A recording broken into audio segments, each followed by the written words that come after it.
मेरी माँ और बहनों, तुम रातों में उठकर जो आंख में आंसू लाकर सोचती हो कि मेरे बेटे और बेटी के मुस्तकबिल का क्या होगा, अब फिक्र मत करो। आप अब तुम्हारी रातों की बेचैनी इंशाअल्लाह ताला मोदी, नीतीश और लालू के दिलों में बेचैनी हम पैदा करेंगे। सिर्फ आपसे अपील कर रहे हैं कि मुत्तहिद हो जाइए, मुत्तहिदा तौर पर अपने वोट का इस्तेमाल करिए। यही आपसे हम कहने आए हैं।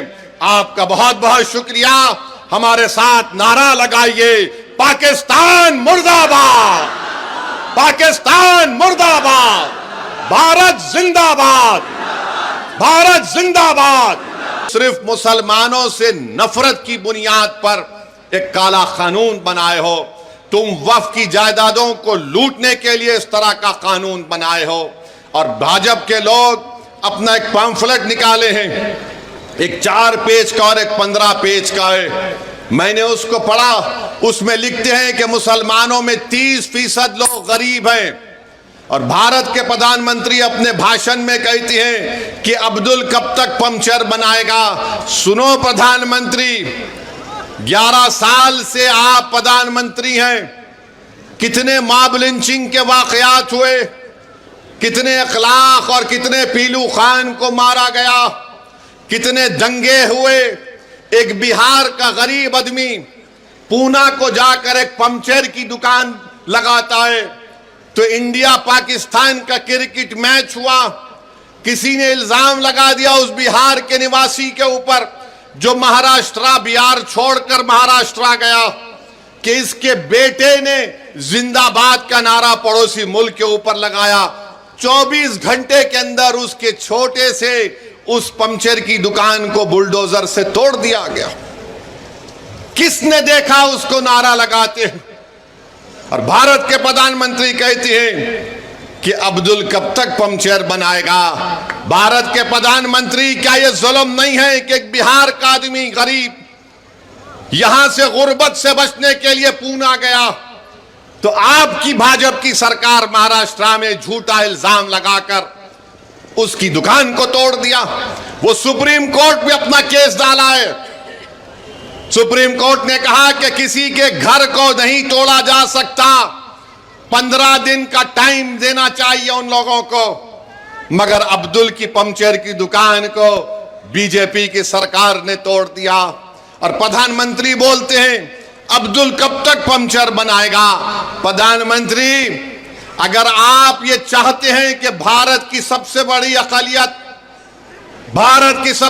अक़लियत को इंसाफ मिले, तो आप अपने दिल में उनके ताल्लुक से हमदर्दी पैदा करो, मोहब्बत पैदा करो, नफरत को खत्म करो। देखो ये देश विकसित भारत बन जाएगा। आप 18 करोड़ मुसलमानों के ताल्लुक से अगर नफरत करेंगे, उन पर शक करेंगे, तो फिर देश विकसित भारत कैसे बनेगा। और फिर हम प्रधानमंत्री को पैगाम देना चाहते हैं कि आपने जो कानून बनाया, नरेंद्र मोदी की सरकार ने, नीतीश कुमार ने, चिराग पासवान ने, मांझी साहब ने, कुशवाहा साहब ने यह कानून बनाकर सिर्फ एक आदमी को फायदा हुआ, बहुत ज्यादा उसको फायदा हुआ। क्या फायदा हुआ? वो देश का सबसे दौलतमंद आदमी है जिसने एक मुस्लिम वक्फ की जायदाद के ऊपर जो यतीम खाना है, यतीम खाने को उसने गैर कानूनी तौर से खरीद लिया और उसके ऊपर उसने गरीब लोग बोलते, मीडिया बोलते कि 1000 करोड़ का अपना घर बनाया। तो सुनो प्रधानमंत्री, अब्दुल सुबह अपने घर से जरूर निकलता है, मगर अब्दुल जब अपने घर से निकलता है वो अल्लाह की जात पर तवक्कल करता है। अब्दुल अपना घर प्रधानमंत्री किसी यतीम खाने पर नहीं बनाया है, अब्दुल अपना 20 फीट का घर अपनी जाती जमीन पर बनाया है। ये अब्दुल में और उसमें फर्क है। प्रधानमंत्री, आपको अब्दुल से मोहब्बत नहीं, आपको मुकेश से मोहब्बत है, इसीलिए आप ये कानून उसके लिए बनाए हैं। अगर अब्दुल के लिए आपको मोहब्बत होती तो ये काला कानून आप नहीं बनाते। और अब्दुल बैंक को जाकर लोन नहीं पूछता, अब्दुल के ऊपर 10,000 का भी या 20,000 का लोन अगर होगा या 5 लाख का होगा, मगर प्रधानमंत्री आपके दोस्त के पास तो जिसके जू में आप जाकर जानवरों को देखकर आए, बंदरों को देखे, देखा आपने, बंदर को प्रधानमंत्री देख रहे हैं, तोता उनके हाथ पे बैठा हुआ है। तो प्रधानमंत्री यही समझते हैं कि सब तोतों को हाथ पे बिठा लूंगा या किसी को बंदर बनाकर देखूंगा। प्रधानमंत्री ये चंपारण की सरजमीन है, एक राजपूत शेर की तौर पर बैठा हुआ है ढाका में। आप क्यों बनाए ये कानून? सेक्शन 2C किस लिए बनाया गया, बोलो हमको। हमारे हैदराबाद में कहावत है कि मामू की मिठाई की दुकान पर नाना की फातिया। तो प्रधानमंत्री ने हमारे बोरी मुसलमान भाइयों का नाम बताकर मुकेश भाई की फातिहा पढ़ दी वहां पर। सेक्शन 2C बना, मुकेश भाई मौजा ही मौजा हो गए। आई एम हैप्पी बोल दिए प्रधानमंत्री। प्रधानमंत्री ये क्यों किया आपने? ये कानून ये बना दिया कि अगर जितने बिहार में आसार कदीमा के तहत मस्जिदें होंगी जो दर्जे वक्फ हैं बिहार वक्फ बोर्ड में, वो वक्फ की जायदाद नहीं रहेंगी, आसार कदीमा उसका मालिक होगा। जो जालिम लोग टीवी चैनल पर बैठकर आदिल हसन से असदुद्दीन ओवैसी को गाली देते हैं, प्यारे जितनी गाली देना है दो, कोई फर्क नहीं पड़ता। तुम्हारी गाली देने से मेरी इज्जत में फर्क नहीं आता, तुम्हारी गाली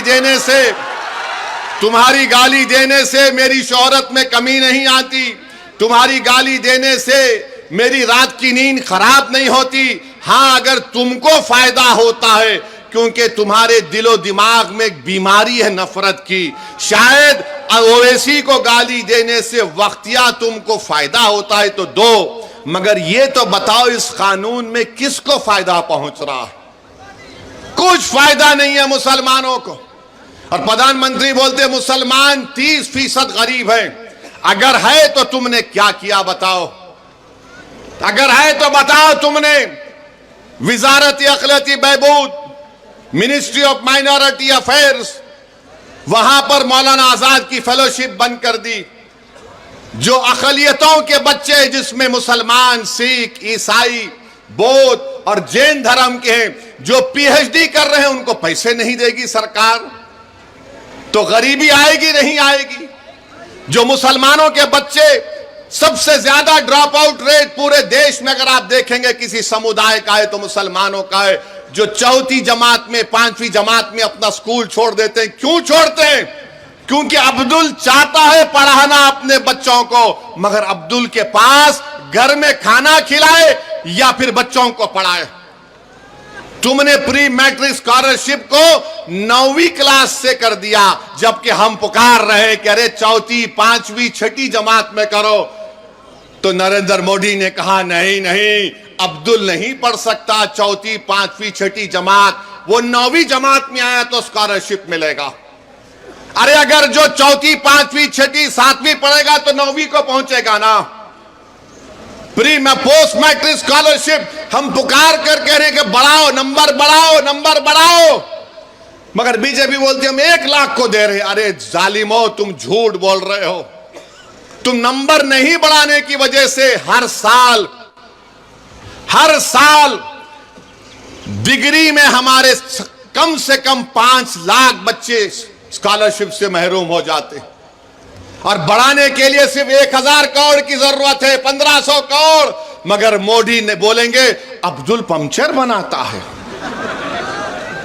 मोदी जी, दलील देकर कह रहा हूं, झूठ नहीं बोल रहा हूं। आप मेरे दलील का जवाब नहीं दे पाओगे। अरे अब्दुल अगर गरीब है तो हुकूमतों ने हमको गरीब बना दिया। अब्दुल अगर पंचर की दुकान पर काम कर रहा है तो किसी हद तक अब्दुल के बाप की भी जिम्मेदारी है, क्योंकि अब्दुल के बाप ने समझा ये सामाजिक इंसाफ की बात कर रहे हैं, ये सेकुलरिज्म की बात कर रहे हैं। हमने सबका साथ दिया, कभी सामाजिक न्याय पर दिया, तो कभी यादव मुसलमान इत्तेहाद के नाम पर दिया, तो कभी हिंदू मुस्लिम इत्तेहाद के नाम पर दिया। जिसको हमने वोट दिया वो मोटा हो गया, वो महल में जाकर बैठ गया, और जिसने उनको वोट डाला गरीबी उसका मुकद्दर बन के रह गया।